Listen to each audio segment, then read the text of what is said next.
Nosotros somos la sección 112 y mi grupo está conformado por Jorge Arjona, Sobenis Hernández, Nicole Balsa y mi persona Ángela Naranjo. En esta oportunidad le venimos a hablar sobre la teoría de la Tierra y de la vida. La Tierra primogénea se formó por la colisión y función de pequeños fragmentos de la roca, denominados planetesimales. Por ello, los elementos de la Tierra primogénea debían estar repartidos de un modo relativamente homogéneo, pero esta homogeneidad debió cambiar. La Tierra se fue calentando por causa de las desintegraciones radiactivas, por la creciente presión en su interior y además por el bombardeo de partículas provenientes del universo. Este llegó finalmente a la función del hierro y que como elemento líquido más pesado se hundió en el centro de la Tierra primogénea y formó el núcleo. Tras el enfriamiento de la corteza terrestre externa aparecieron los primeros continentes. La corteza terrestre está formada por un 70% de superficie líquida y un 30% de tierra firme. Su aspecto actual es el resultado provisional de alteración permanente de los que se consideran responsables de distintas fuerzas, tanto tipo interna, endógeno, como externa. Para hablar del origen de la vida, según el darwinismo, tendremos que tomar en cuenta dos puntos. El primero es el del origen de la vida como tal, y el segundo es el del origen de las especies y su evolución. Ahora, en el punto del origen de la vida como tal, tendremos que viajar al pasado remoto de la Tierra, digamos, en el cual las condiciones atmosféricas eran totalmente distintas a las que son hoy en día. Por lo menos tenía cantidades muy pequeñas de oxígeno y tenía grandes cantidades de hidrógeno, metano, amoníaco y vapor de agua, siendo más o menos parecido a la imagen que está. Gracias a este choque climático, las moléculas más simples lograron reaccionar entre sí para poder transformarse en moléculas más complejas, como lo pueden ser los ácidos nucleicos y las proteínas, que son como dos de las sustancias fundamentales para los organismos vivos terrestres. Cuando la temperatura disminuyó y el agua podía estar establemente en estado líquido, las lluvias arrastraron estas sustancias orgánicas a los mares y océanos, creando así la sopa primordial, en donde se crearían aminoácidos y otras sustancias orgánicas para generar la vida millones de años más tarde. En cuanto al origen de las especies, Charles Darwin logró desarrollar un conjunto de formulaciones científicas, las cuales lograron explicar la diversidad de la vida. Y también logró dar a conocer su punto más importante para la ciencia moderna y las teorías evolutivas contemporáneas, y esta es la selección natural. Esta se refiere a la presión que el ambiente ejerce en los organismos y cómo los organismos reaccionan a este ambiente. Aunque más que como una única teoría, se puede resumir en tres puntos clave. El primero es el de transformismo, y este indica a que las especies no son un organismo fijo o que no evoluciona, sino que a medida que va pasando el tiempo, estos van cambiando sus características y van desarrollándose. El segundo punto es el de la diversificación y la adaptación a la vida. Este punto se refiere a que las especies son producto del empeño que pusieron para poder reproducirse y adaptarse al ambiente. Y con esto podemos concluir a que todas las especies tienen una relación entre sí y todas tienen un antepasado común. Y el último punto es el de la selección natural. Este se puede dividir en dos factores. El primero es, digamos, las características que un organismo da a su descendencia, y el segundo factor, que es cómo el ambiente afecta las características que le dieron a ese descendiente.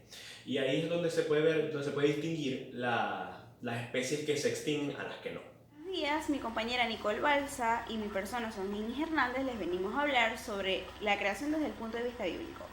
Para dar inicio con mi discurso, aferrándome a la teoría que contienen las escrituras de la Biblia, respetando las teorías científicas que se han manifestado a lo largo de esta historia, el astrónomo Alan Sandage dijo: la ciencia no puede responder las preguntas más fundamentales. Por eso es allí donde la Biblia toma su protagonismo, no solo explicando la creación de la Tierra, sino también uniéndola de manera armónica con la ciencia y respondiendo las preguntas que esta misma no puede contestar. Ahora, ¿qué propósito tiene Dios para la Tierra y la humanidad?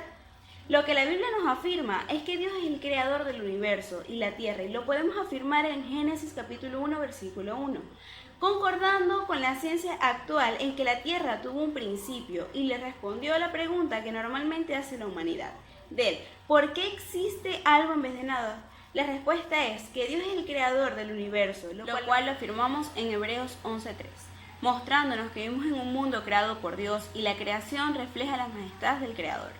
La Biblia también nos habla de 6 días creativos, en Génesis 1:1 al 27, donde nos habla que en el principio creó Dios los cielos y la tierra. El primer día dijo Dios, sea la luz, y fue la luz. A las tinieblas las llamó noche, y al segundo día separó las aguas, hizo la expansión, las cuales llamó cielo y mar. Y separó las aguas que estaban debajo de la expansión, y lo seco lo llamó tierra. En el tercer día Dios creó el árbol de frutos y la hierba verde. En el cuarto día creó 2 grandes lumbreras, la mayor para el día y la lumbrera menor para la noche. Y en ellas creó también las estrellas. En el quinto día produjo a los seres vivientes, aves y animales marinos. En el sexto día creó seres vivientes según su mismo género, es decir, animales de la tierra. Y luego Dios dijo, hagamos al hombre a nuestra imagen y semejanza. Y dijo, varón y hembra los creó. Ahora bien, en el pensamiento científico están las suposiciones relativas al origen de la vida y la negación rotunda de lo sobrenatural. Para ellos, la conclusión es que llegamos por casualidad y terminamos en la nada. Esta opinión científica es totalmente insostenible, mientras la Biblia nos ofrece una alternativa maravillosa y razonable. Es una alternativa que implica y proviene la fe de la existencia eterna del ser que la Biblia llama Dios. Para los cristianos, la fe es un diseño original de la vida. Es mucho más razonable que la fe al azar ciego. Y la idea de esta teoría es que ambos podamos entender y aceptar que la ciencia y la Biblia no están en desacuerdo. Ambas son un regalo de Dios. Ahora los dejo con mi compañera Nicole Balsa. Buenos días, mi nombre es Nicole Balsa y yo le vengo a hablar sobre la humanidad. Los científicos naturalistas proponen que la vida surgió mediante la biogénesis. Luego de un proceso lento al azar surgió el ser humano.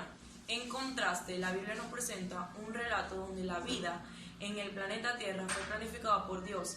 Ese proceso de creación fue realizado en un periodo de 6 días literales.